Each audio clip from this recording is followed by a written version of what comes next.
What are the 10 best films of 2024 so far? And what are the worst movies so far this year? Let's break down our favorites from the year, the biggest disappointments, the biggest surprises, and our most anticipated remaining in 2024 in film.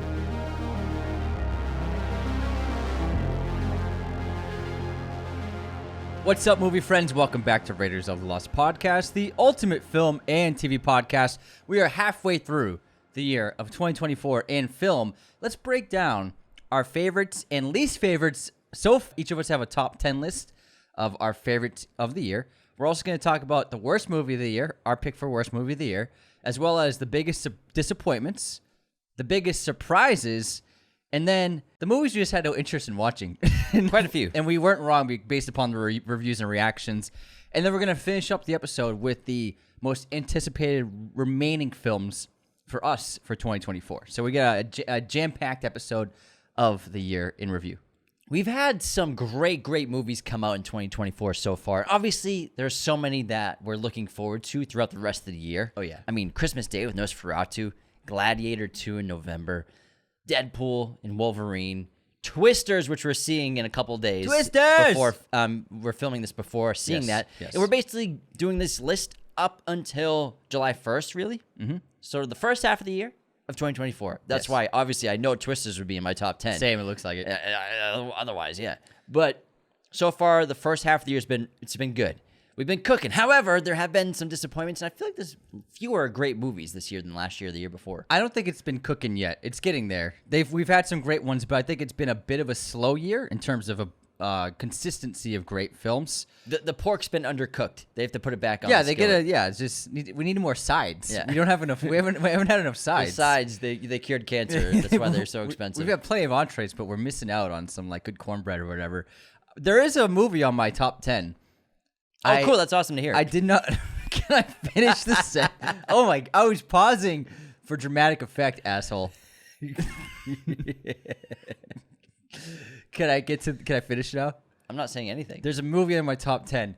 I cannot believe it's in my top 10, but it's there. If you told me it was going to be one of my favorite movies so far this year, I would have told you were crazy. But I just really enjoyed it. So I'm just living my truth here. And we've had a couple of really great international films. But let's get into our top 10. Would you like to take it away with your 10th favorite movie of the year, James? Sure, I'll take my 10th favorite movie of the year, and it might be the movie that you're talking about because I have at number 10 on my favorite movies of 2024. Are we doing best or favorites? Best? Top 10 best movies. Okay. Or favorites. It's all the same thing. It's all the James's top 10, okay? We don't have to specify which. It's just James's top 10. All right, cool. I like that. My number 10 on 2024 so far this year in cinema is going to be Bad Boys, Bad Boys. Oh, what you gonna do? What you gonna do when they come for you? Bad Boys! Bad what you Boys. want? What you want? Bad Boys Ride or Die, baby. Number 10 on the year. I'm surprised how much I enjoyed this movie. I didn't love the last one. It was kind of corny and silly, but this one leaned into the corniness and silliness even more, but it worked. It was also great action and really funny. I had an absolute blast. Martin Lawrence carried this movie on his goddamn back. He's hysterical right from the opening scene of the movie inside the convenience store, looking at the hot dogs. Those dogs fresh. All the way until the end of the movie. He doesn't stop. They just lean into him being his silliest, goofiest self, and it works, and it carries the movie in a lot of ways because there are obviously corny things about this, cheesy things about this. It's predictable, but I think Martin Lawrence makes it worth the watch. Great obviously. action, too. Yeah, like I said. Fun. Yeah, great action. It was really cool. We had alligators eating people. Yeah.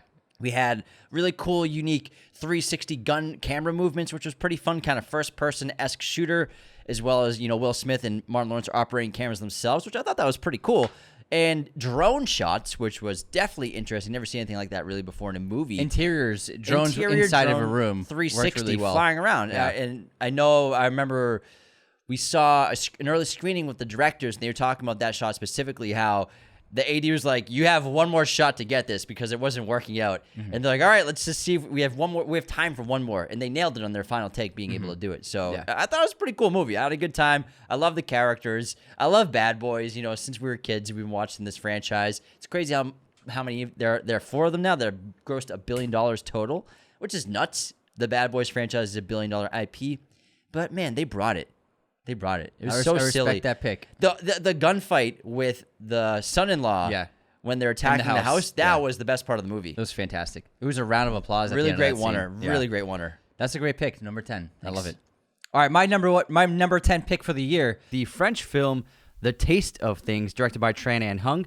This is probably my new favorite food movie. It's an incredible piece of filmmaking. It's a great film about the passion for food and the passion for people and love. And it's about these two chefs. There's a man who owns this estate, but he's a big foodie. It's set in the 1800s, late 1800s, and he has a chef who works for him, played by Juliette Binoche, and she is like an expert chef. She can make anything, and they both have an immense passion for cooking, and they have extensive knowledge about all sorts of dishes, especially with French cuisine. And what they do is they often cook for him and his other foodie friends. His friends will come over once a week, and she'll make a massive feast of incredible French dishes. They have a couple of young assistants who help out. And it's just an amazing working relationship. She's been his chef in his estate for many years now, and they also have an intimate relationship. However, they're not a couple. She doesn't want to get married, but he's absolutely head over heels in love with her, and he is doing everything he can to maybe win her favor and hopefully find her, get her to want to marry him. Although he's not forcing her hand, but he's trying to show that love is an important thing in our lives, and it's something she's been rejecting. And so he's trying to open her up emotionally and to make their connection even deeper. This film also stars Benoit Magimel, who's fantastic as the co-lead Dodin, and Eugenie is Juliette Binoche's character. This film is just remarkable. The cinematography is amazing. The music's great. But I got to tell you, the photography of the food in this film is outstanding. If you like The Bear, you got to check out The Taste of Things. It'll make you hungry, and it showcases a really deep love for French cuisine that I'd never seen before. So many cool dishes and plates that I had never even heard of, and it made me really interested in what like French cuisine is.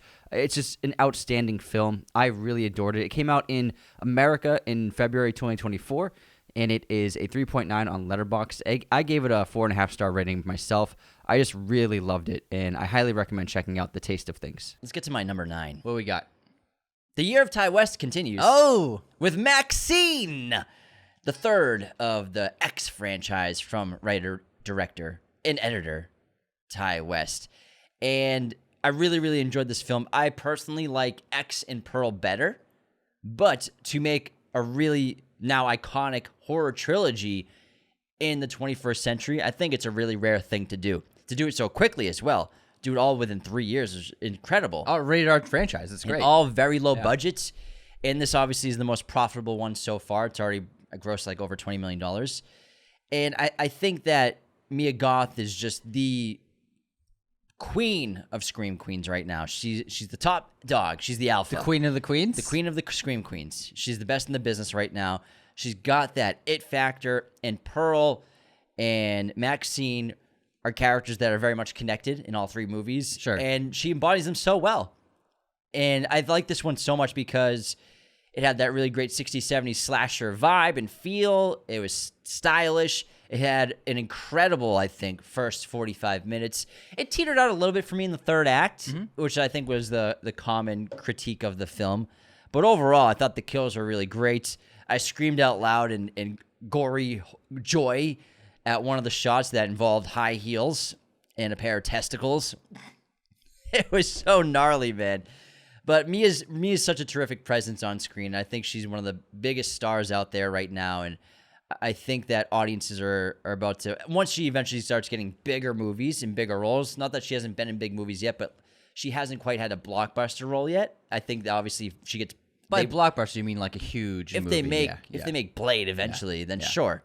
But she'll be the age of Pearl in X by the time they make it. When Blade comes out, Mia Goth stuns at the Blade premiere, 86 years old.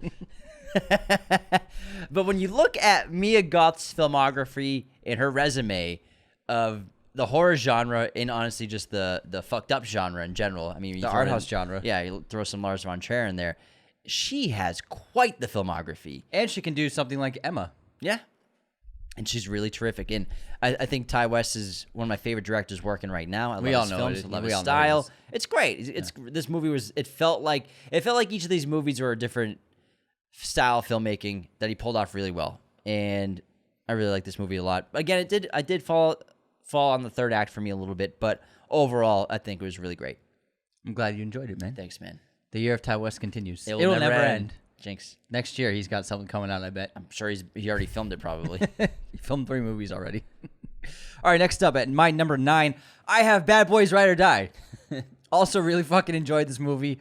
I was not anticipating to like it as much as I did because I did not like the third film. We loved the first 2 growing up. The 2 guys who made it, they just like cracked this code of fun, entertaining action. And they let both leads do what they do best. And like you said, Martin Lawrence is absolutely hilarious. And then Will Smith brought it with the action and the drama. But I just really had a great time in the theater with this film. It was so funny. It was high octane. It was ridiculous, like with a capital R, and absurd, but in a good way. And it was just one of those movies where you just want to sit back and kick it and just have a good time. I was not looking for an Oscar-winning screenplay out of this movie. It has archetype characters that you've seen 1,000 times. It has a storyline that is quite predictable. It has a bad guy who the first 10 seconds on screen, you're like, that's the bad guy. But doesn't mean it's not good. It doesn't mean it's not a great time. And we saw it at IMAX. It looked great. It sounded great. So much great energy, fun music. Lauren Balfe crushed it with the score. He's on fire right now. He just did that, and then Axel F. So going with the legacy sequels that he grew up watching, which must be so cool as a composer to do. And the 2 directors, they're clearly fans of this world, and they put a lot into this, a lot of love into this, you can tell. And I just walked away with a smile on my face. I loved it. It was just good old school action fun. They seem like really cool guys too. Yeah, it seemed like cool We saw a dudes. Q&A with them. They're really funny and down to earth. All right, Anthony, let's get into number 8. Number 8 as he sips that pineapple smoothie. I made a pineapple coconut smoothie. It's so good. Congratulations. What else did you put in You're there? just jealous. I am jealous. Coconut water? Coconut milk. Coconut milk. Yeah. Pineapple and what, ice? Yeah, that's it, man. Simple ingredients. Simple, fresh. Simply Delicious. Dusty. What's that? Simply Dusty. What's that from? Oh, I got Anthony Simply Dusty. on a reference he doesn't get. I can't. It's from Just Friends. Just Friends. It's the album that. Oh, Dusty- Anna Faris's character? No, Or- you know how he's in love with Amy Smart's character in that movie, Ryan Reynolds? Yeah. Her boyfriend has a CD called Simply Dusty, Uh-huh. and he's like, "How am I supposed to compete with this?" He's got like an album because he's Oh. he's like a guitarist and a singer. Gotcha. His album's called Simply Dusty. Good Reynolds impression. I can do the high pitched celebrities. I think. Yeah. I can do Jack. I've never tried Ryan Reynolds. That was but pretty good Reynolds. anyways, You gonna tell us your number 8 now? my number 8 from Yorgos Lanthimos, Kinds of Kindness. It's everything I love about Yorgos films. It's insanely weird, odd, and while you're watching it, you're not sure if you know what's going on for the majority of it. But I like this one a lot because it was an anthology, 3 stories, somewhat connected, similar themes, with mostly the same actors and actresses playing different characters in each story. Jesse Plemons was basically the lead of this movie, and then Emma Stone, obviously, and Willem Dafoe. All 3 of them were terrific. Margaret Qualley was really great, too. She had smaller character roles in these stories. But I really liked the first one a lot and the second one. Third one was pretty good, too. But I really liked the style and how different they were and how absurd they were. And that's just Yorgos Lanthimos. That's just what his style's always been. Poor Things, obviously, is absurd and ridiculous, but it was his most fantastical and most surreal aesthetic and world building he's ever done before, versus setting his surrealism in reality, which he does here. And I really loved the first one. It was cracking me the hell up. They all have great payoffs, and they all have those great moments. You're waiting for that big moment, which you know is eventually going to happen in a Yorgos film at some point, and he delivers at the right times. Never seen anything at all like these besides his filmography. And I thought it was just terrific. It was so odd, and it was a packed theater. And I love seeing weird movies with a ton of people just to feel the ambience and feel the vibe and feel what people are thinking, and some people walking out not understanding, like, why am I here? I paid $20 to be here. I'm going to validate my parking and leave early. But I had a good time watching these, and, you know, they're head scratchers, but at the same time, I like the themes he's playing with, specifically the theme of God and worship, and also the theme of praise in these stories. I thought was really high. I really enjoyed it. And validation. Yeah, validation for sure. Well said, man. Thanks. I'm glad it's on your list. Of course, man. It's Yorgos. Yeah, man. At number 8, I have one of the first summer blockbusters, A Quiet Place Day One, which I loved. It was great in IMAX. It's not my third favorite Quiet Place movie, but I still had a great time. And the new director, Ziggy Stardust. Sorry, pal. Stardust. He's a big listener. I hope not. Not now. He did a great job, and he brought us something new. I really like the ground zero aspect to approaching the night demon guys. Night angel. Wait, what? Angels. Death angels. Death angels. The Death the Eaters. night demon guys. The aliens? The Death angels? The Death Eaters. The Death Wait, Eaters. we're night angel. Can we say that? Night demon guys. Night demon guys. Has a better ring to it, I think. Kind of. Night demon guys. Night demon guys. It's pretty Night interesting. demons. Night demons. But they're not night demons. They come out during the day, too. That's true. That's why the name wasn't used for the film. I pitched it. You pitched this. I pitched it to Krasinski. Night angel guys. Never got back to me. Never got back to me. I thought it was great, and the acting was phenomenal from Lupita Nyong'o and Joseph Quinn. It was very bombastic. When it got rolling, the action was excellent. It also had really, really well done character moments and emotional beats.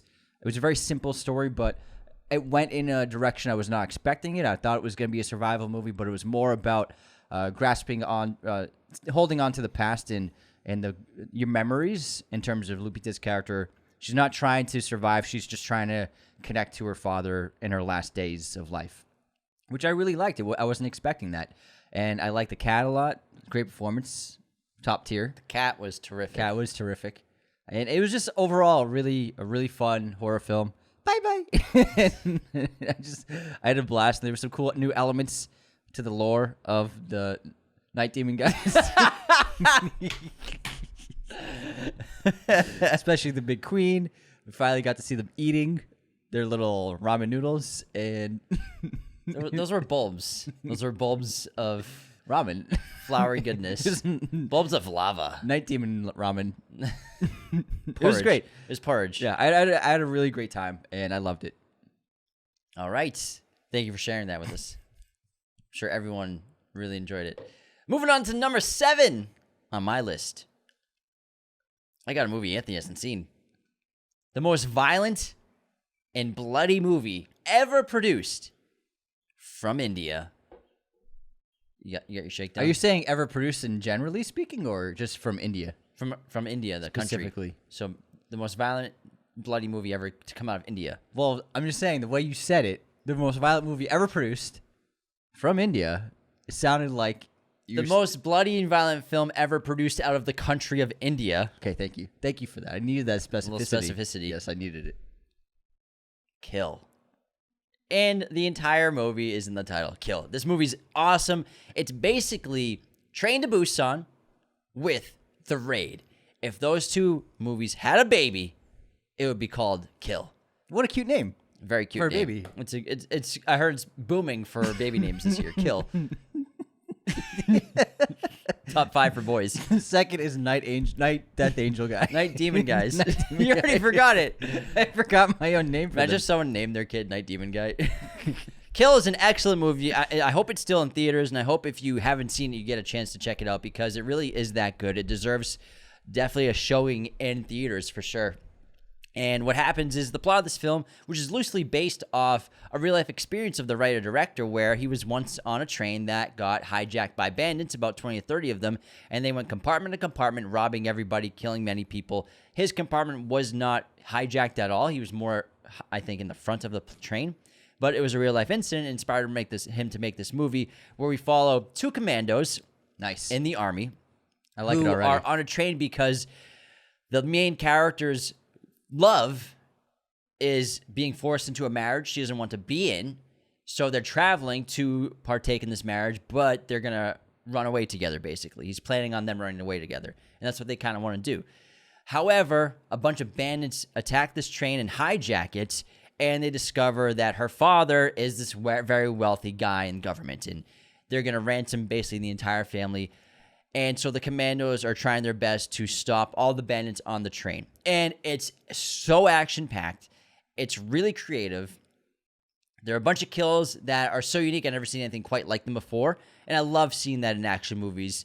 Show me some kills that are new. You know, death by specific instruments or tools that are laying about in an environment that we've never seen used in a way before. You'll get that plenty of times in this movie with fire extinguishers, with fire, with lighters, knives, hooks, chains. Fire. I am Cornholio. TV for my muggle. Fire. I forgot about the TV for my phone. I am Cornholio. Remember how we did it with Oh the yeah, shirt? oh yeah. Oh, We used to do it as kids all the time. fire. Cornholio. Fire. I can't put my shirt over my head with the headphones on. I tried though. But Kill is awesome. There's so much blood. There's so much gore. And it is made so impressively. And I didn't think I would cry at this movie, but I did also. There's a great emotional resonant connection between the characters and with the audience. And it has those great beats of, you know, cheesy romance that a lot of Bollywood movies have. And it hits it so well, subtly here and there, but it works so well. And jaw-dropping, shocking moments. And I can't recommend it enough. If you haven't seen Kill, try to see it in theaters before it's out. If it's out of theaters now, just try and stay tuned for when it's available VOD because I recommend it and it will be a great time. Fire. Sorry. I don't know why it bumped in my head when you said it. What do you mean, fire? Yeah. I mean, you only do it every time I say fire. No, because you said it like kind of like him. You said fire. I said fire. That's how normal people say fire, Anthony. They say fire. Fire. You say it every time I say fire. You go, That's fire. not true. That's not true. 50% of the time. Sometimes. 50% of the time, you do it every time. I would not say that. I think you're making that up. What? Dude, Where did that statistic come from? from me being on the podcast with you. I don't trust your opinion, especially after I movie need news last someone week. who listens to the show insanely, regularly, and consistently to confirm that Anthony goes fire every time I say fire. You've been wrong about me a lot lately, is all I'm saying. And I got you the other day. That's I got because you really well. Oh, because you specifically edited something. You left out the part where I said series later on in that clip. You cut it out. Never said series. You spliced you up. never said it. You spliced it You up. never said it. You said you never said it. You always said film the whole time. I think that You use never that said new it. AI software where you can change words that people are saying on camera. You can change it. I'm just saying I'm not trusting your assumptions in this 50%. Where did you get Consistent these listeners of the Did show. you make a spreadsheet? Consistent listeners. Did you make a spreadsheet? Listen up, consistent listeners of the show. Let me know if you're with me that at least 50% of the time I say fire, at least Anthony goes, fire. We were talking about fire in the Quiet Place episode a lot. I never said fire once. I never said in that episode, but we've been doing the podcast for a while, bro. Okay, man. All right, I can't wait for someone to prove me right. No one's going to go into the Cannot depths. wait. No one's going into the depths of our episodes like that. Sure they are. They're not going to research it just People listen to us every day. No, I'm not. No, I'm not saying go back and listen. I'm saying consistent listeners, can you recall the times that I say fire and Anthony goes, fire? I'm gonna put a poll up on the Spotify. Put a poll up. Okay. We'll see. What should I say in the poll? Has Anthony quoted Beavis and Butthead 50% of the time? James says fire. Boom. Done. Well, you're editing this episode, so make sure to do that. Oh, I will. I will. So remember to do that. I don't want you to forget quotation marks. Hey, I'm all about the truth, man. And facts. That's all I care about. You can't even say that with a straight face. I don't just run around screaming 50% about random stuff. 50%, you're an asshole. Well, maybe 50% you should shut the fuck up. I won't. I'm going to tell my number 7 pick. I'm sure we all care very much. Shut up. They do care. Your teeth look very white. They do? Oh, Yeah, thanks. did you clean them like with a cleaner? No, I just brush them every day. No, I'm just asking. It looks like you got like the crest white strips. I did those last year. Uh-huh. But I am very strict about my oral hygiene. I floss and brush twice a day. I floss sometimes 3 times a day. It's working, man. Thanks. It's working. Flossing's really important. It is. But yeah, And flossing's just very important for your physical health. I'm a good brusher. Good brusher. It's all about consistency. This is years of consistent oral hygiene. Consistency. 50% of the time he brushes every his teeth. time. All right, my number 7 pick for top 10 films of the year is Furiosa, a Mad Max saga, which I really enjoyed. And cast is phenomenal. Anya Taylor-Joy was a great lead. Hemsworth really brought it. The visuals and the spectacle were top tier. I didn't mind the fact that there was more CGI than practicality in this film, especially when you consider like 20 minutes of the action involved a child. So like there's no way to actually do that practically. I have a child. I have a child. hey, listeners! Every time I say child, 50% of the time, James quotes Titanic. Billy Zane. That's not true. 50% of the time, he quotes Not Billy true. Zane. Not true. Everybody, I'm gonna make another poll. See, you making thi- 2 polls. You think you can only do one on Spotify. See, like you think that you think I made it up. It's happened at least 15 times on the show. 15 different episodes you've done that. Whoa! We've had like 700 episodes. No, but I mean, you've only started doing it in the last year. Whoa! How many times have we talked about fire on the show? Probably Hundreds. 12 times. Hundreds of times. Probably 12 times. So 15 times. So you say out of like at least 200 episodes where we discuss the word fire, and you're saying that's 50%? You still said it was one time. You know you're wrong. Look We'll at that see- smile. we'll Look at that see. smile. Look at that I didn't smile. mean like the early days of the show. You never said that. I meant You said within the last You said year. in our whole show. I didn't say Yes, that. you did. I didn't say that. You're so you don't want to play You're this putting- game with me, you're man. putting words in my I mouth. just fucking burned you the other day. We should have been lawyers. You do not want to do this with me again. I got you 2 days ago. This one Why you the balls on you to just do it again? This one I know for a fact. This one I know. I'm gonna burn you again. You go fire all the time, man. All the fucking time. I'm gonna burn you again. Yeah, all Just the wait. fucking time. You brought this on. Just know you brought this on yourself. Yeah, You brought it on yourself, man. Andy says fire a Twice lot. in 1 week. Twice weeks. in 1 week. 2 weeks. All right, Furiosa was great. It's pretty good. It was a fun sequel. I really enjoyed it. It was obviously a bit of a step down from Fury Road. I gave it 4 stars on Letterboxd, and I hold to that. It's not quite up there, but it was really enjoyable. I was a little disappointed with how little Morton Joe we were going to get because he was in the trailer and the posters.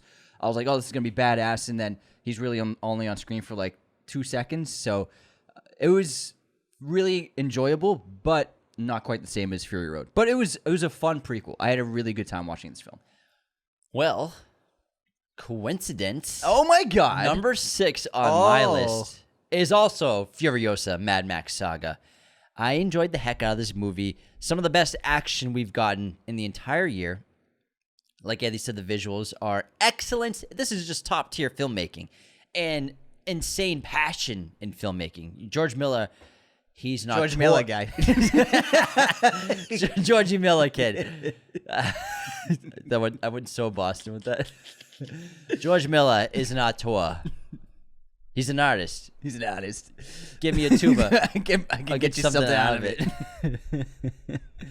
And it was an interesting direction to take Furiosa and make her an origin story. And obviously the box office performance was very low in this film given its budget. It ended up being a bomb and ended up losing the studio over $100 million, close to $200 million actually. Damn, fuck. It was quite the underperformer at the box office. It was a very expensive film, $180 million production budget. Damn. Not counting a marketing budget. So probably cost $300 million to make this movie, promote it. They marketed the fuck out of this film. Yeah. The hell out of it. Big time. And the studio, they needed to make $500 to $600 million to be turn a profit. Unfortunately, it didn't do that. Now, does that say anything against the filmmaking? No, the filmmaking's great and the movie's really excellent, but maybe it says something about the character. Was Furiosa popular enough to get a movie of this size and this scale, $180 million? Maybe, maybe not. I think that Chris Hemsworth was so amazing in this movie, and it was really exciting to see him do something so creative and unique and demented as Dementus. And I really enjoyed his character a lot. Same with you. I wanted more of Immortan Joe, and I thought it was going to focus more on the war between the warlords versus just the Furiosa story.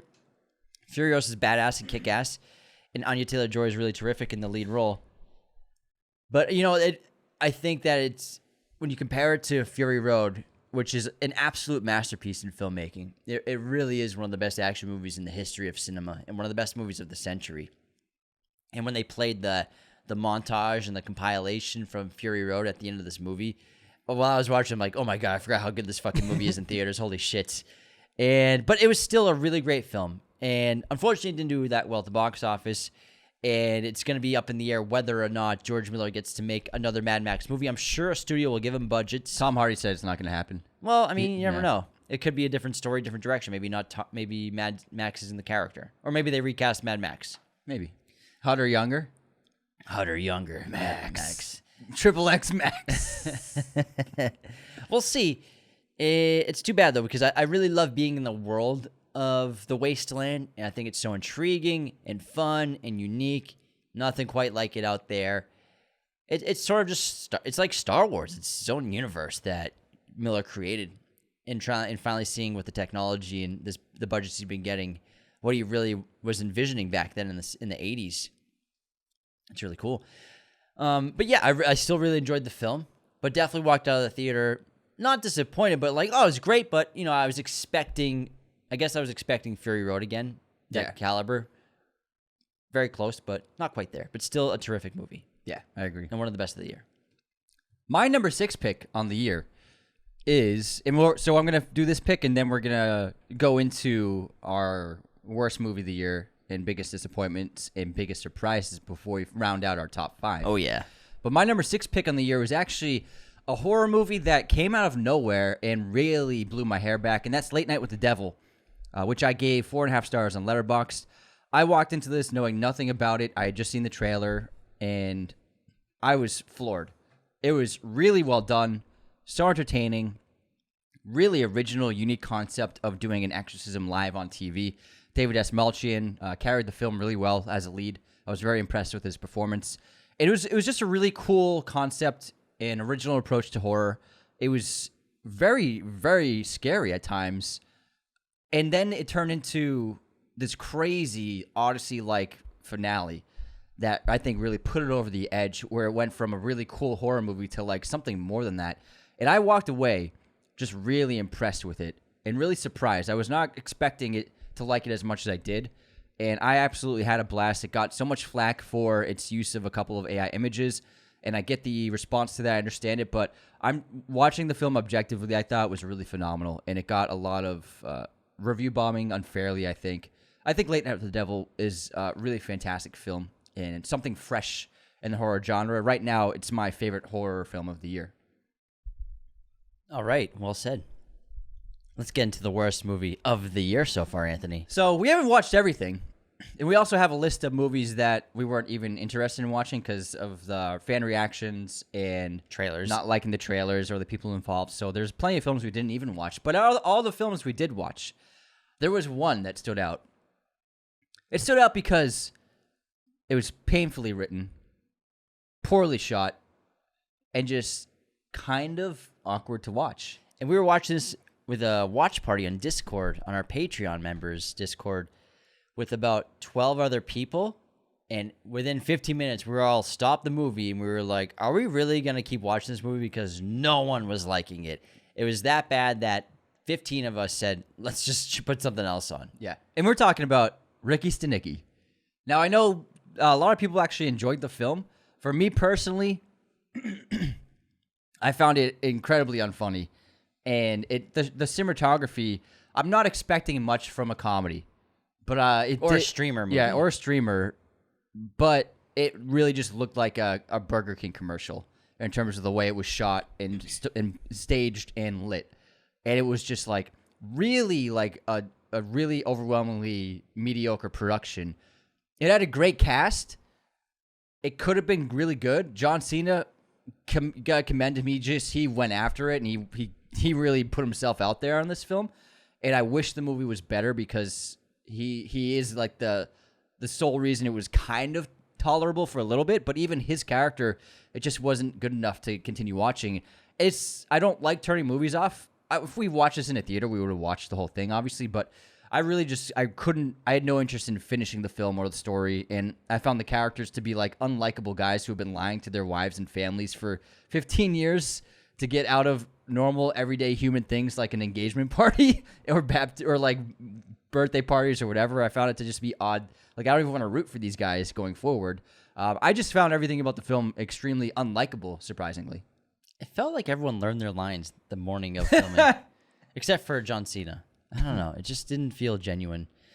I didn't like it. Even Efron, he felt like he just delivered one note. Yeah, it seemed like everyone's just there. Oh, we're getting our Amazon money. Yeah. It's an Amazon paycheck, and you don't have to worry about box office. Shoot it in 3 weeks. It's like one of those movies where it doesn't seem like everyone tried that hard, except for Cena. He went for it for sure, like you said. But yeah, I didn't love this movie. And all of us in agreement, we were like, let's put on something else. We put on Roadhouse instead, which we got through. Roadhouse we got through. It wasn't amazing, but it was good enough. Now let's talk about movies we had no interest in watching, Anthony. Now, I know there are people those of you and plenty of movie fans, and they watch everything that comes out, and that's great. I love that. But for me, we like watching a lot of old movies as well, and I don't have time to watch every new movie because there's so many films from the past that I like exploring and that I'm interested in. So I can be pretty selective with the films I actually go to see in a theater, although I still try to go at least once a week. You all know how busy I am. James is obviously the busiest person in Los Angeles. I don't know how I got you on this podcast today. I don't know how you got me either, man. Somehow you got me. Thank you for making time for us. Can we make this quick, man? That's good. That's good. Sorry, man. I'm so sorry. Got somewhere to be. I'm so sorry. But there are I pick and choose oftentimes with what I'm going to see in a theater. And I mean, if theaters were playing a lot of old movies, I'd be going to the theater all the time, but they aren't. So there are movies that we didn't even go make an attempt to see because they looked bad. They got horrible reactions from people, not even critics, but people who saw the films early. And we were just like, yeah, let's just maybe not waste our times with this one. Yeah, I already know whether or not I think I'll like a movie or not based True. off of trailers and marketing campaigns. And I know there's a movie on here that a lot of people saw just because it's in the superhero genre in the Sonyverse. And for me, I knew I didn't want to waste my time. And I know a lot of people do it I know that perspective. Like, I'm going to see it just to see it. You're talking about Madam Web? Madam Web. You know, I'm going to see the movie just to see it so that I know what people are talking about so I can be a part of the memes and I'll get everything that's going on. And I can see, like, Morbius was like that. We all knew Morbius was going to be ass going into it. And then we watched it and we were like, but it was fun to be part of like the Morbius making fun of them community. Yeah. You know, and Morbius gang. Morbius, that was a fun couple of weeks making fun of Morbius on the internet. Everyone had a blast. Yeah. But with Madam Web, it's just that point. Like, I don't want to sit through another Morbius. I don't want to do that. I'd rather do something else. And it's got no good reactions. It has a 1.5 on Letterboxd. And it seemed from what I could tell a movie that it's like it wasn't even so bad it's good. It was just so bad it's bad to sit through. And I just didn't even want to like waste my time with that. Agreed. And also, I don't want to support a movie that clearly the lead cast and I'm sure many other people involved weren't really passionate about the project. So why would I want to watch it? Yeah, and you know, every movie made, it's tough to make, and there has to be passion involved with any movie to an extent, obviously. Not everyone, but yeah. But, you know, it seemed like a real quick cash grab, a rush project kind of thing. And also like a career stepping stone for a bunch of people. Yeah, it definitely was. It was a trampoline. Yeah. Yeah, it was a trampoline. It was an exposure trampoline. Yeah. It really was.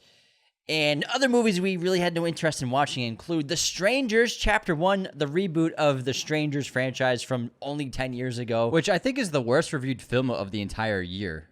Yeah, I knew I didn't really want to see it again because it's the same movie I've seen a bunch of times, and remakes. It's just, I think this one, it's so soon for a remake too. And people were saying it was terrible in early screenings, and I was like, oh, in the trailer, I was like, it's just the same movie. Yeah, and then we have Night Swim, which was a Blumhouse. Oh my God, Night Swim, the haunted pool, a ghost in a pool or something like that. I laughed at that trailer, and I was like, I'm not watching this one. Tarot was another movie I didn't really find interest in watching because it seems like studios, they're sort of picking a product, and they're making a horror movie based off that product. Like, obviously, we've had the Ouija board movie 6 years ago, but now we're doing tarot cards are evil and bring possessed spirit. It's getting a little old where a studio just, let's make a movie about a product that something everybody in knows. culture. Yeah. Play-Doh. Like, that's the next one. Like, there's a ghost inside the Play-Doh container. Well, a Play-Doh movie is happening. No, but like a horror movie about Play-Doh. Like, it's good. Another movie which was a chia pet. It's just like it's just a chia pet head just haunting you. That is pretty scary. It's growing into a monster. It's pretty scary. It's just. There were a couple big movies other than Madame Web that I wasn't interested in watching. Argyle. I just thought the trailer was just really odd. I wanted to see it, but that movie was marketed for so long that tired of the trailer. I was so tired of the trailer. Every time I went to the movies, the Argyle trailer would play before the fucking movie. It'd be the last, and I'd be like, how many? I've seen that trailer 25 times in theaters. They played that trailer a lot to the point where, and I know it was because it was slightly to push back its release date, but for 8 months, maybe even longer than that, it felt like every time I went to the movie since theaters. I was 10, they've been playing the trailer for Argyle. And on top of that, it wasn't a good trailer. So it was okay. And it was just like to the point where I felt like I was in a Twilight Zone movie. Every time I went to the theaters, I would see an Argyle trailer. And it just got to the point where I was like, I don't even want to watch this movie. And I was very unsure about it. And then the reactions came out, the reviews came out, and everyone said it was just not very good. So then I was like, I don't really want to waste my time. And I feel like, I've already seen the movie. Yeah, from the 47 times I've seen the trailer. Another one, Ghostbusters: Frozen Empire. I was a little intrigued about this film, but then the reactions were really poor. And then I wasn't that impressed with the trailer. It seemed like it was just like kind of a safe approach to the story, another sequel. And it was, for me, I just didn't really find really much motivation to want to see a Ghostbusters movie. It didn't feel like it was really capturing what makes a great one. I feel like just from watching the trailer, I was like, there's too many people in this movie. Yeah, that's a good point. The cast is like 20 people. They got to just pass the reins off. Yeah. Just get rid of the old guys. It's okay. Paul Rudd's in it. You got an old guy in it. Get the old guys out of there. We all love them. Ernie Hudson, Bill Murray. But Dan Aykroyd's not going to not be in it. Yeah, but it's still, his baby. Like, gotta move on. And how can we make a movie when there's 15 people that need equal screen time? And apparently there are even more new characters, from what I was told, that have parts to play in the film. Yeah. So, like, apparently it was just, like, a huge, huge ensemble.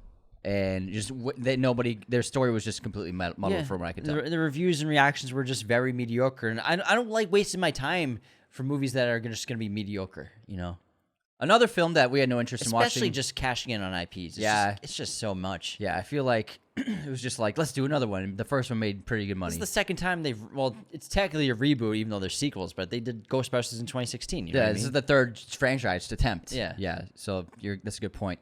Miller's Girl, starring Martin Freeman and Jenna Ortega, is another film that we had no interest in watching. I think it was just like a weird movie for both these actors to make about a college professor who begins a relationship with his students, but the student's the one who like makes it happen and is the catalyst for it, but also she has like ulterior motives. This is also one of the worst. Does she want an A? I think she just wants to wreck his life. She's like evil or something. So 1.8 on Letterboxd. Reactions are terrible, but I thought the trailer was like laughably bad. I was like, I can't believe these A-list actors are in this movie. It was just seemed that bad. And then Imaginary was another Blumhouse film? Imaginary was a Blumhouse film, yes. With the teddy bear. The teddy bear. Was it an imaginary friend, or is it just a teddy bear that... It was a teddy bear that...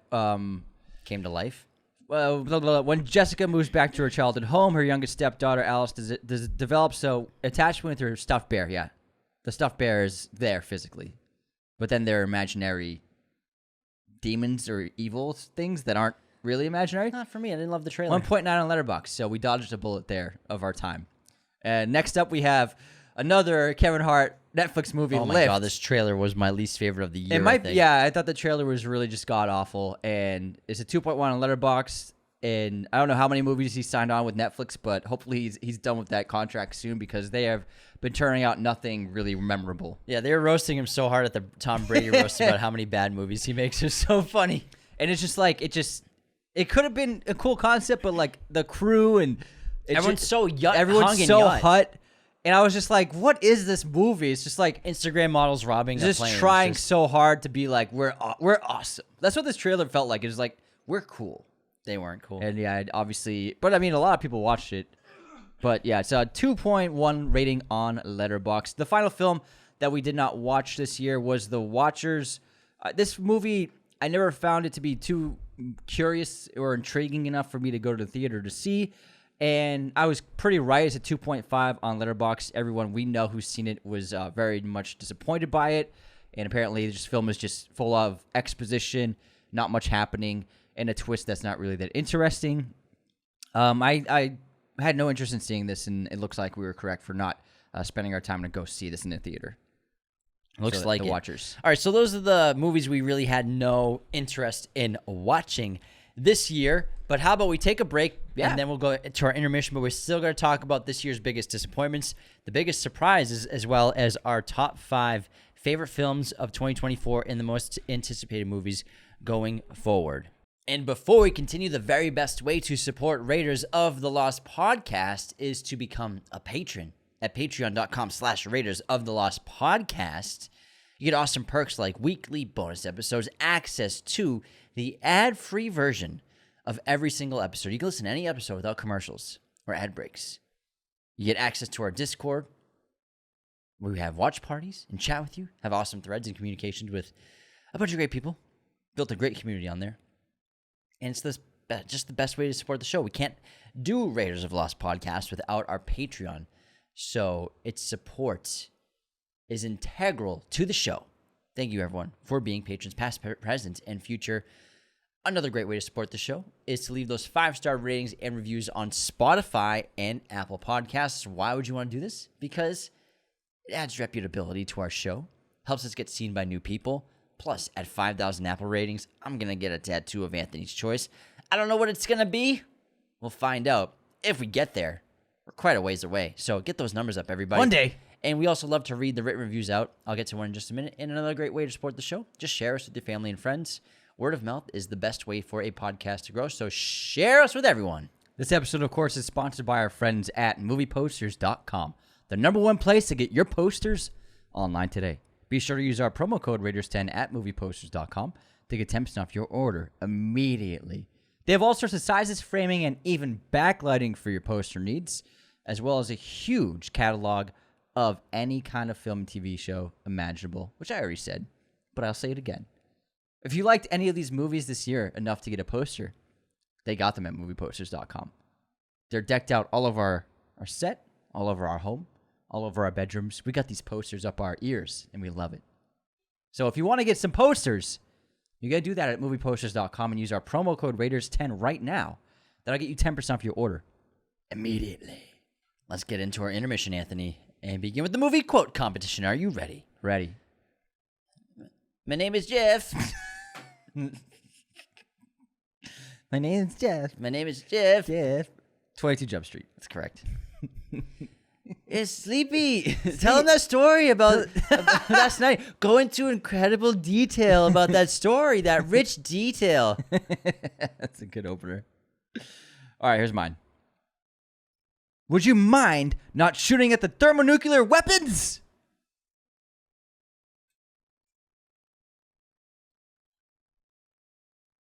Say it one more time. Would you mind not shooting at the thermonuclear weapons? Huh. I think he's stumped. I am. That's John Travolta in Broken Arrow. Oh my God. Dun, dun, dun, dun. Boom, boom, boom, boom. Boom, boom, boom, boom. What a banger. So good. I like that movie a lot. Yeah, that was a rewatched one in our home. We watched it a lot when we were kids. We did. That one I will confirm. Guess this movie release here, Anthony. Blue Valentine. 2011. 2010. So close. What year did Broken Arrow come out? 1998. 96. It's an old movie. It is an old movie. Christian Slater, man. Yeah, he was in top form. Howie in the 90s. Long's in that movie too. Former linebacker. That was my quiz question. What football players in Broken Arrow? Howie Long. Let me gather a quiz question while you ask yours. All right. You're so smart. Hey, you're gonna need to think on this one. Okay. Name one movie that Morgan Freeman and Bruce Willis appeared in. Morgan Freeman, Bruce Willis. Huh. Holy fuck. Morgan Freeman, Bruce Willis in a movie together. In a movie. In a movie. What movie is it? Holy Well, there are multiple. I'm seeing if you can get one. Bruce Willis, Morgan Freeman. Morgan Freeman, Bruce Willis. There's It's a franchise? Red. Yep, you got one. That's one of them. So there's another movie they're in together that's not Red franchise? Yep. Okay. There's two others. Oh, there's two others. Holy shit. They were in 3 movies together. Mm-hmm. Wow. Let me think. Red and then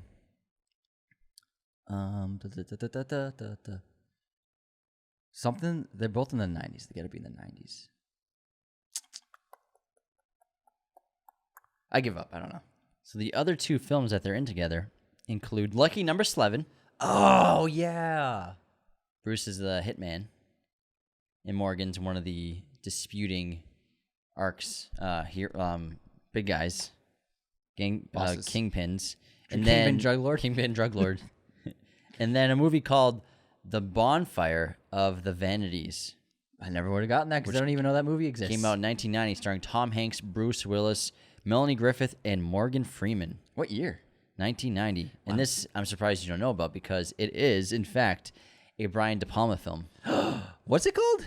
The Bonfire of the Vanities. The Bonfire of the Vanities. Bonfire of the Vanities. Wow. We got Anthony on a De Palma film he's never heard of before. Wow. No idea. We got him. Guilty as charged. Here's my quiz question. What was Tim Burton's first directorial debut feature film? What was his first feature film that he made?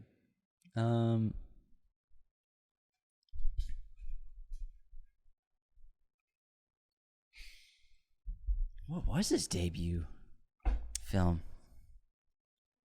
We did a spotlight on him, too. Mm-hmm. That was like 2.5 years ago, 3 years ago. Yeah, we dressed up for it. It was fun. We talked about it in that episode. And you'll be pissed at yourself for not getting it. Edward Scissorhands. Nope. I don't know. Pee-wee's Big Adventure. Oh my God! Fuck! 1985. Can't believe that was his debut. He made Pee-wee's Big Adventure, Batman, Beetlejuice, and then Edward Scissorhands. Yeah. Edward Scissorhands was his fourth movie. Isn't that crazy? I thought it was like his first movie. Pee-wee's a crazy debut film. Yeah. No one ever 1985. No one ever talks about that. Yeah, it's a great debut. That's an all-time debut. Yeah. It's up there. But yeah, I always thought Edward Scissorhands was his first movie, but it was his fucking fourth movie. I don't know why. He did it after Batman, 1990. He did Edward Scissorhands. I think it's his best movie. I think it's his best movie, too. I love Edward Scissorhands. Yeah. That's how he got it made, because he did Batman. It was so successful.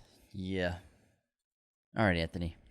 Do we have any haters this week? Oh, yes, we do. Any unsubscribes? We got some funny ones. Some made me giggle this week.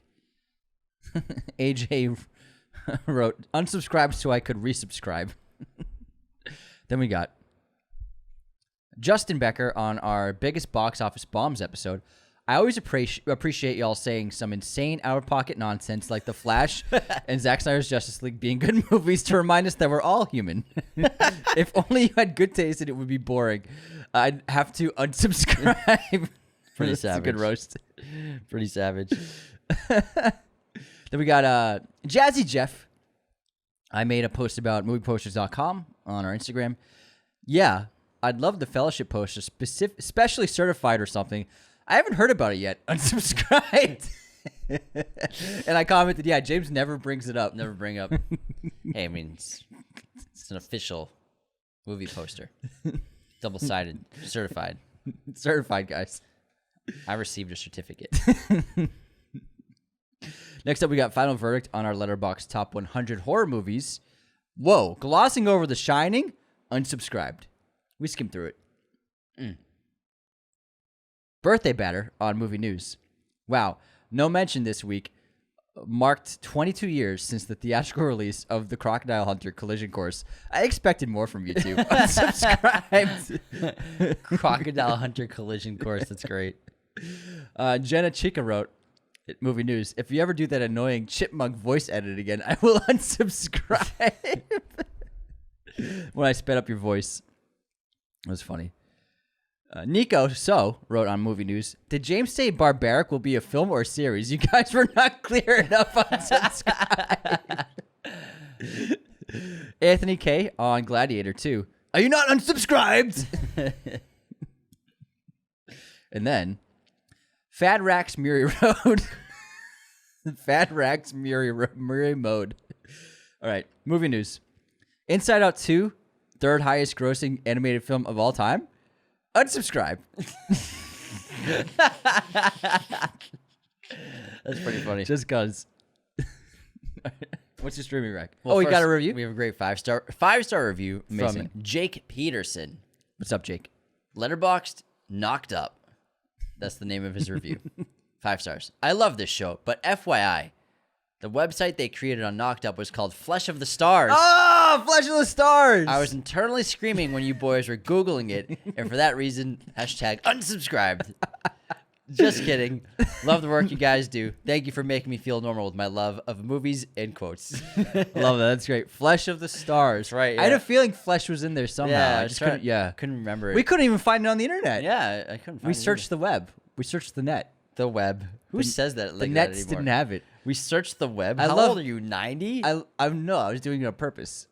I was doing it on purpose. Didn't sound like it was on purpose. Now I it just sound- said the nets. It sounds like you're saying you did it I on said purpose. the nets. It says No, well. you see what you did there is you said we searched the web, then you realized you sounded like a boomer, so then you decided to make a joke about the net. I always for- sound like a for boomer. A second joke to make it sound like you weren't joking. You were joking originally, but when you weren't, Well, You just before you sound like an old man. interrupted me, though, I was about to say, before you rudely interrupted me, I was about to say that I love movies in the 90s because whenever they talked about the internet, they always called it the nets.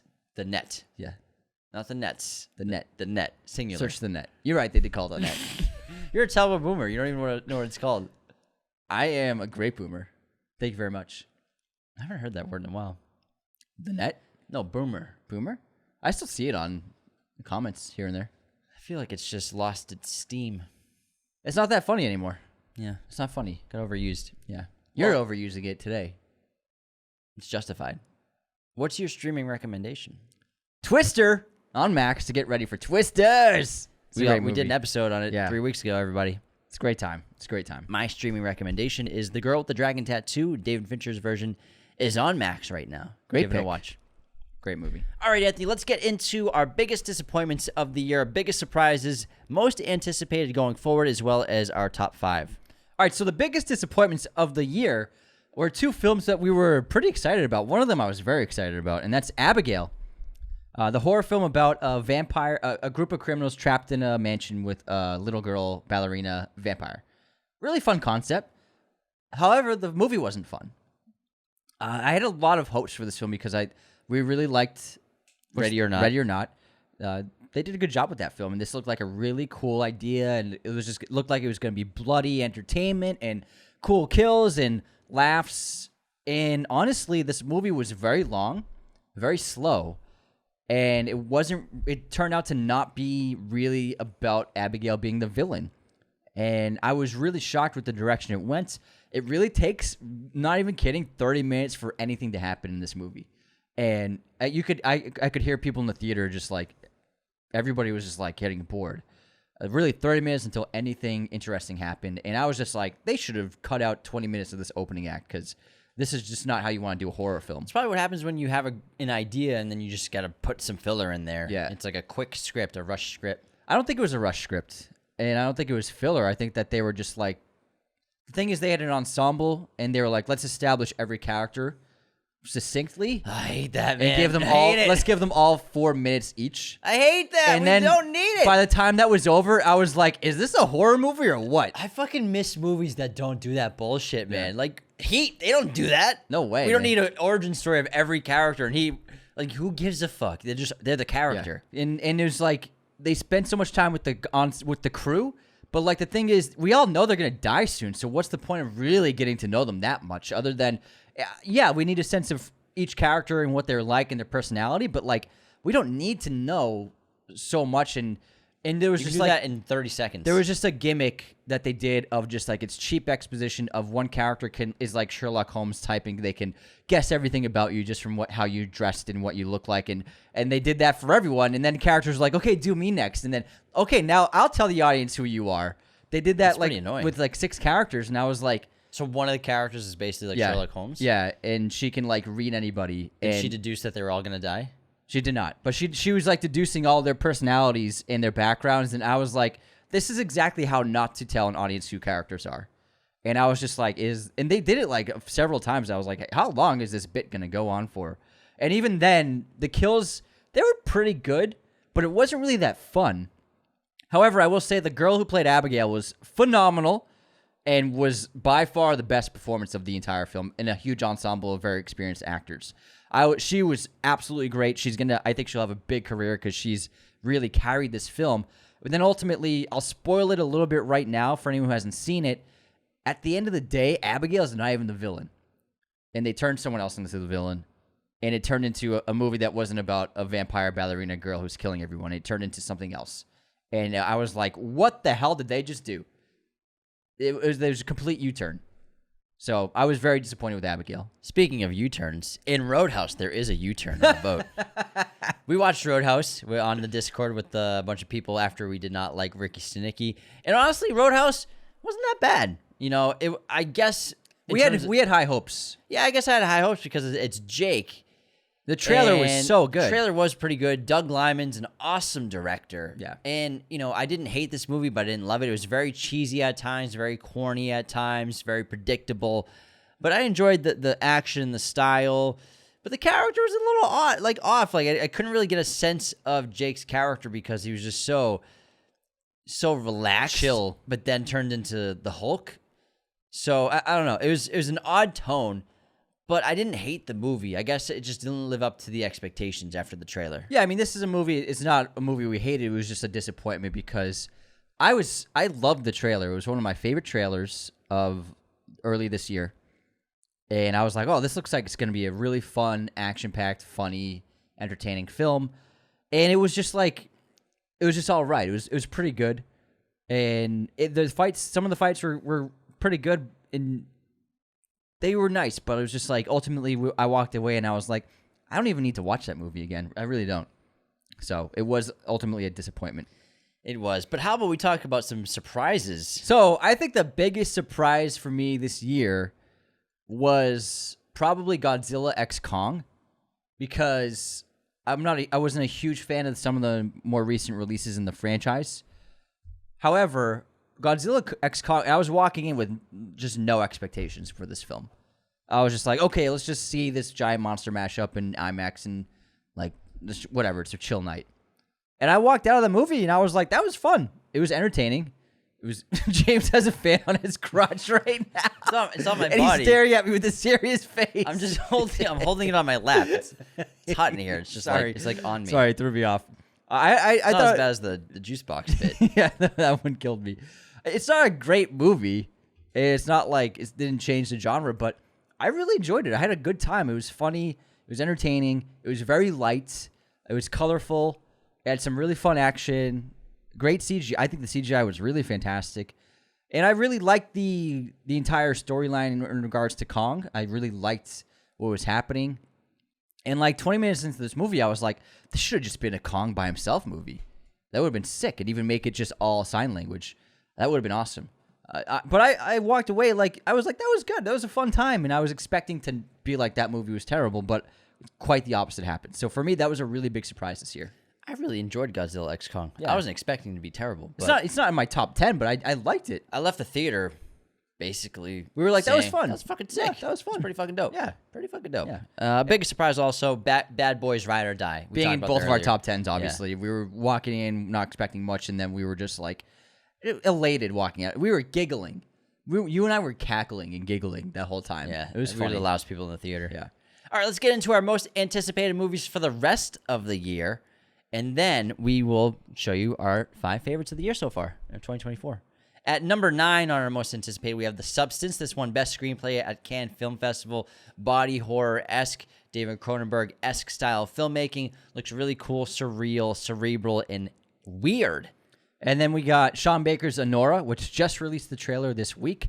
And we saw it in theaters the other day. Looks fantastic. I think it's a great concept. And he makes really cool movies, really brings realism to his characters like the Dardennes do in Belgium. And I think the cast is phenomenal. It's got a great tone to it.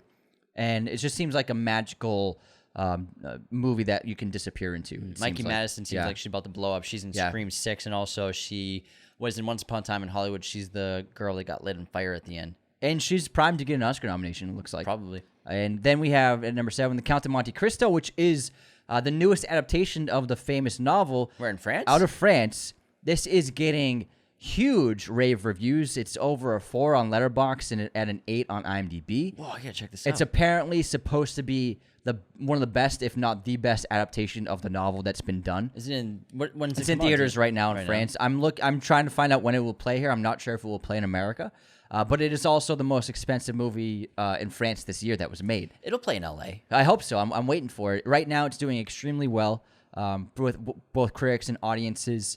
It also has a fantastic score that I checked out yesterday.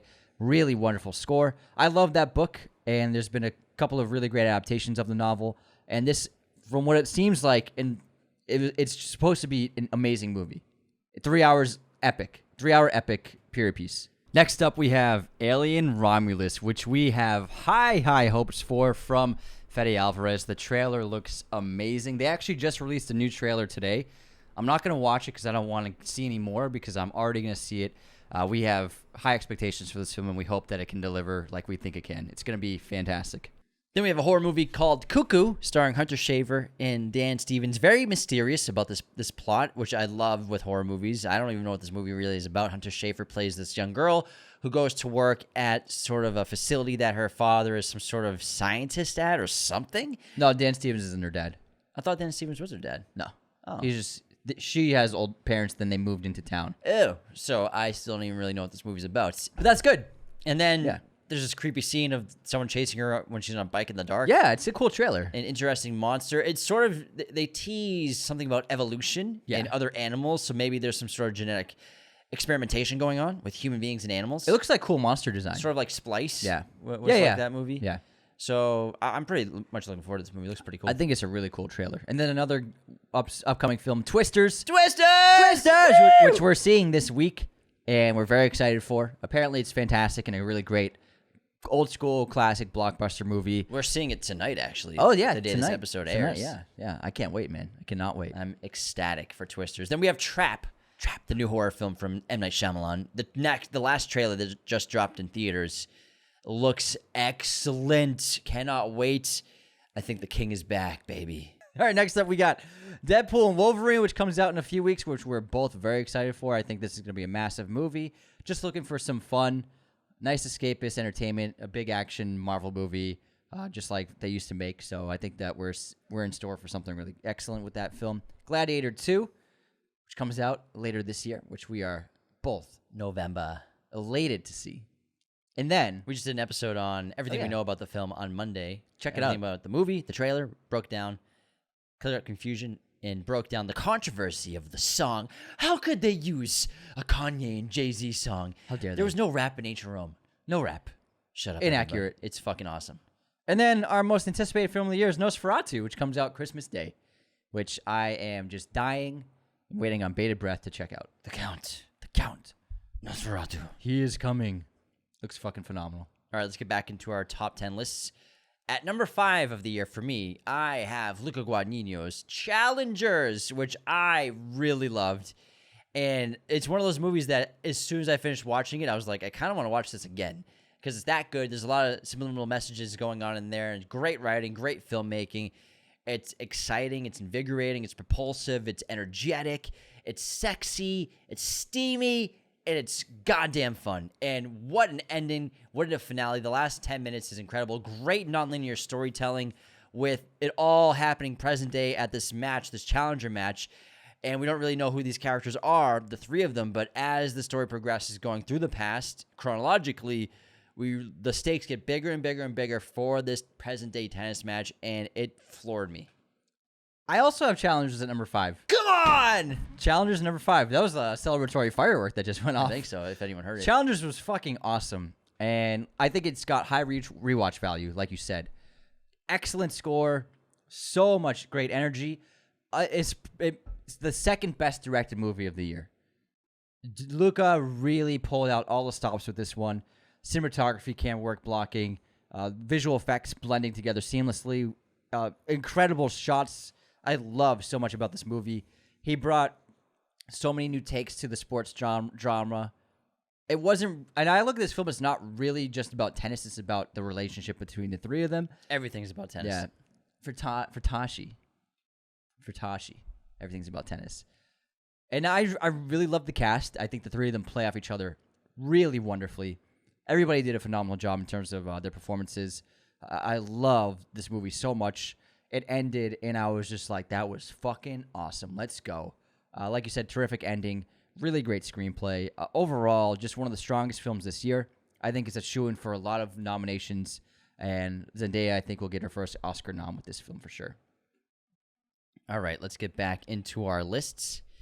Next up, I have A Quiet Place Day 1. Number 4, wow. For all the reasons that Anthony said earlier, I really enjoyed the heck out of this movie.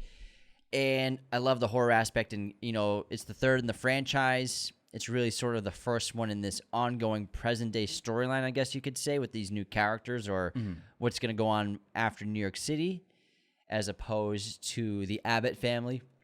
Really incredible visual effects. The horror was there. The stakes and the scope were massive. And like you said, for all the reasons you said earlier, the ground zero aspect, and we did a whole episode breaking this down. The performances are terrific. Lupita and Joseph Quinn, I think, have possibly the best chemistry on camera for this year, besides probably challengers with O'Connor, Zendaya, and what's his name? Oh, Mike Faist? Mike Faist. Yeah. The three of them were so good together. And I really enjoyed this film. I really, really did like it. Excellent pick. Next up at number 4, I have La Chimera out of Italy from director Alice Rohrwacher. This is a wonderful film. Also, Josh O'Connor is in this film as the lead, and he plays an archaeologist named Arthur who lives in Italy, and he is a grave robber, and he's got like a motley crew of other grave robbers, and he has this kind of magical, mystical ability to find graves all over the place. And I mean, just from the histories, people are buried all over. We just don't know where they are. And he can find the graves with this like special technique. And he and his friends, they dig the graves out, they take any valuables, and they sell them on the black market with a dealer. And then that begins the story.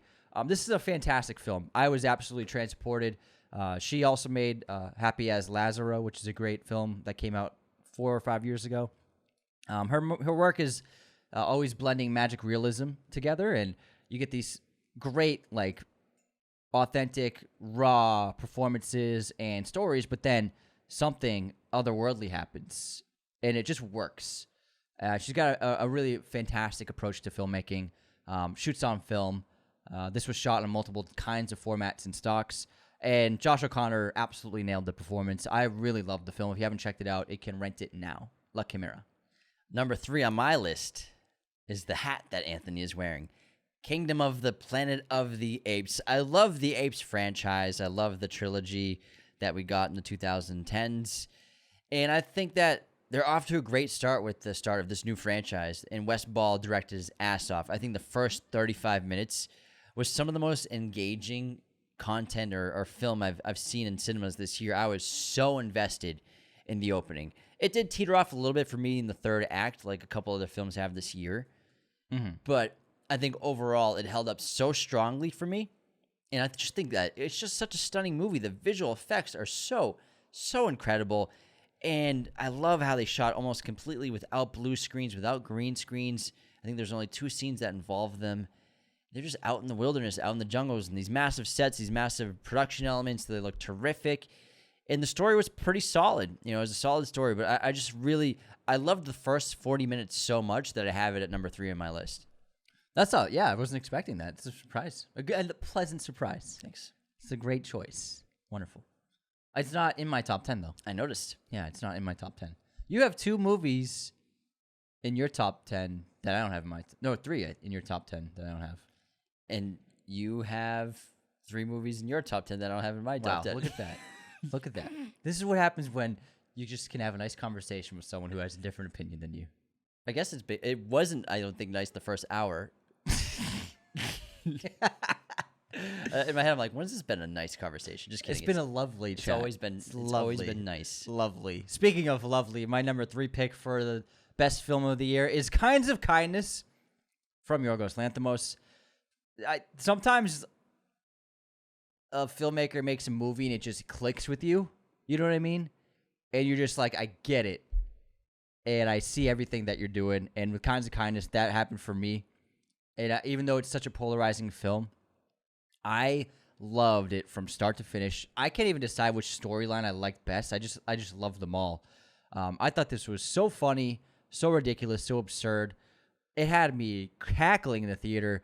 Once Willem Dafoe stood up in those short shorts and high socks, I lost it, man. I was like a little schoolgirl giggling in the theater. Kind of glad I didn't see this with you. It was so fun. And the performances were wonderful. I thought the themes were so interesting. And I really like his approach to filmmaking and writing with his co-writer. No one does films like him. And it's just like, I think they're having a blast. And what's really cool about this movie and many of his other films is he's just really trying things out and trying new things and never repeating himself. And even if it doesn't work for most people, they're taking a shot. And you got to commend them for that. You know what I mean? They're not playing by the rules, and they're not doing what people expect them to do. And for me, that's really, it's so incredible to see, especially with a film made on a big scale with huge cast. I loved Kinds of Kindness. I thought it was absolutely phenomenal. And it's one of my favorite Yorgos films now. We're in the top 2 now. Top 2? What do we got? Oh, also, I got to say, La Chimera, it's billed as a 2023 movie. It played at festivals in 2023, and in Europe it came out on limited release in 2023, but in America it came out in 2024, in March. Roger. My number 2 on the year of 2024 so far, I have The Fall Guy. Nice. I just fucking love this movie. I don't care what anyone says. How many times have you seen it? 16 times? 3 times. Nice. And I know someone's going to come after me in the comments. No one's coming and after you, stories. man. People come after me. They come for me. I just... Like you said, like sometimes, you know, a movie comes out and it just clicks with you. This movie clicked with me. I enjoyed the hell out of this movie, and I think it's just so funny. The action's incredible. Gosling is so goddamn charming. Emily Blunt is maybe more charming. And I just had so much fun. And the music slaps. The action's fucking epic. The stunts are great. But overall, it's sort of just a great love letter to filmmaking and being on sets and the passion that people bring to making movies. It's one of the better movies I've seen in recent years of being on set of what a movie's like. You know, they show how kind of simple it is at times and how big it is, how many moving components there are. But I mean, I think when it comes to on-set footage, I can't think of a movie that had more than this. This is fucking... Well, in the last few years, yeah. In the last few years, yeah. That's what I mean. Yeah. And I just had an absolute ball. I had a ball with The Fall Guy. I'm glad. I love it. A ball with The Fall. I'll watch it anytime. It was a charm off between the two leads. It's become sort of like a feel-good movie for me now. And Harry Potter and The Fall Guy. Harry Potter and The Fall Guy. No, I really enjoyed this movie. It was a good time. I'm glad.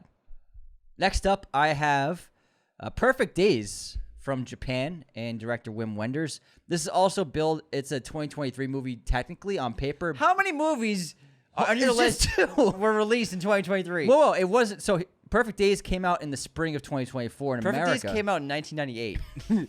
It played at festivals in 2023. So its premiere was in 2023, but it came out especially in America in 2024. Look it up, man. Look it up. It came out in spring. Anyways, I just want some clarification here. I'm just saying.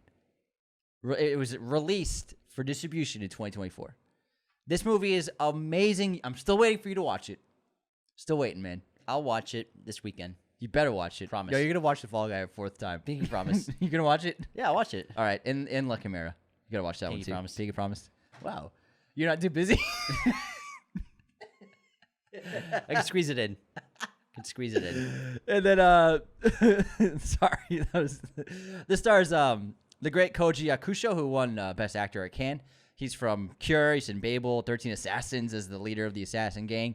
He's just a Japanese legend. Wim Wenders directed it. Great director.